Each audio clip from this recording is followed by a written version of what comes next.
Hi guys, welcome back to another video. Today I'm going to share with you how to make this chicken and sun-dried tomato creamy pasta.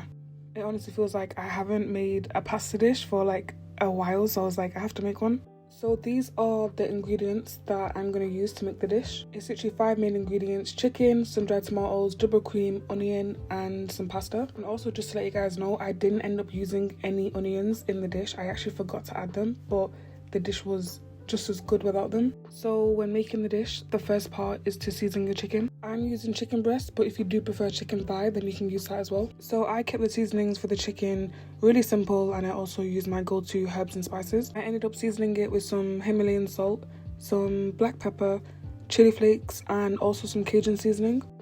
And then I finished it off with some mixed herbs as well. I actually recently bought some new seasonings and spices off a company which I found online, and I've been adding in these new types of like seasoning blends that I wouldn't normally add, and the food has just been tasting so good. Like, I made a creamy minced pasta, but I added in like I think it was like adobo seasoning and habanero powder, and the dish elevated, so I can't wait to start using them in my cooking as well. So once your chicken is seasoned, you can either let it season overnight, but I just cooked it straight away. But for the next part, in a pot I added in the sun-dried tomato oil, which you seen at the start of the video.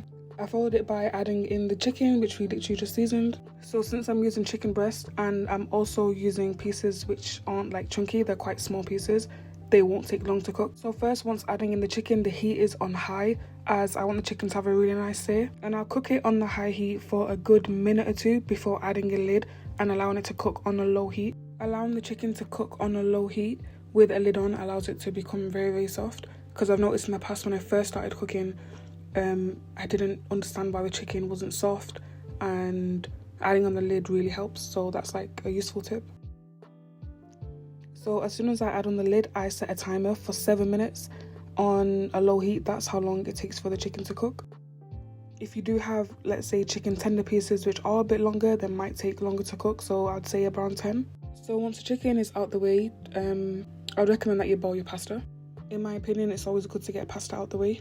I would really say it is preference with how many you want to use, but I did end up using half of this jar, as I was just like cutting pieces up gradually and just seeing how much I wanted to work with. When it does come to sun-dried tomatoes though, personally I really like them, but I normally have them in a cold pasta salad.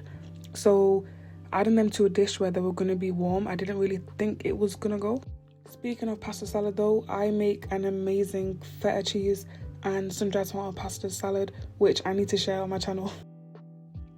But yeah, the next part is pretty self-explanatory. I simply chopped up my sun-dried tomatoes in just small little pieces, but if you do want to make them smaller or keep them big, then that's entirely up to you.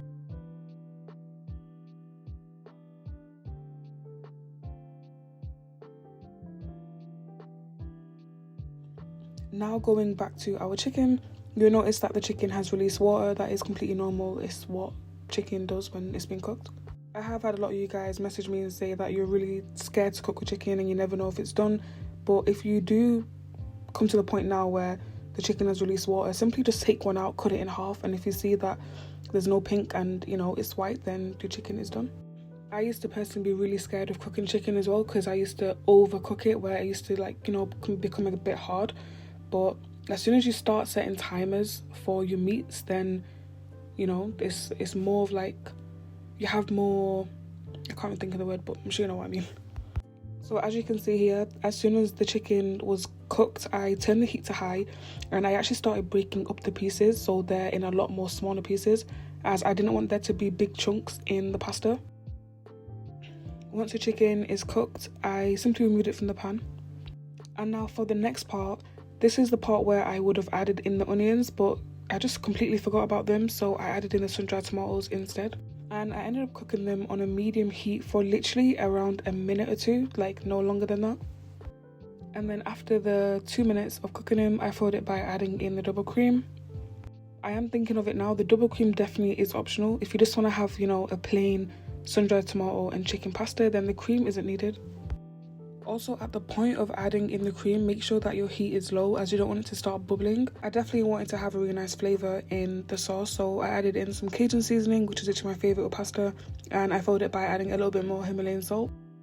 I actually noticed this while I was cooking, but adding in the Cajun seasoning really brought out a nice colour. Like if you've seen the clip just before and the one now, you can see like a colour's enhanced in the sauce. So once your double cream has been simmering on literally a low heat for a couple minutes, I added in the chicken. Once everything is mixed together, add in your pasta. I personally prefer using penne pasta for creamy dishes, but I think this dish would also be really nice with spaghetti. Once adding in your pasta, follow it by adding some pasta water as well. So once everything is mixed well together, I finished off the dish by adding in some cheddar cheese. As always, you can definitely use any cheese that you prefer. Honestly guys, I was so like in my own world when I was cooking this dish that I completely forgot about adding in the onion. But thinking about it, you don't really need it, but if you want to add it, then add it of course. Honestly, this dish came out so nice, like nicer than I thought, because I thought adding in some dried tomatoes wasn't really gonna like be something that I like because I'm so used to having it cold. But if you do have some dried tomatoes and you want to make this dish, then definitely let me know how it was. But yeah, this is literally how to make a creamy chicken and some dried tomato pasta with literally 5 main ingredients, as I'm going to replace the onion with the cheese. I hope you guys enjoy it. I can't wait to share my next video, which is going to be a rice dish. But yeah, I hope you guys enjoy and I'll see you in my next video.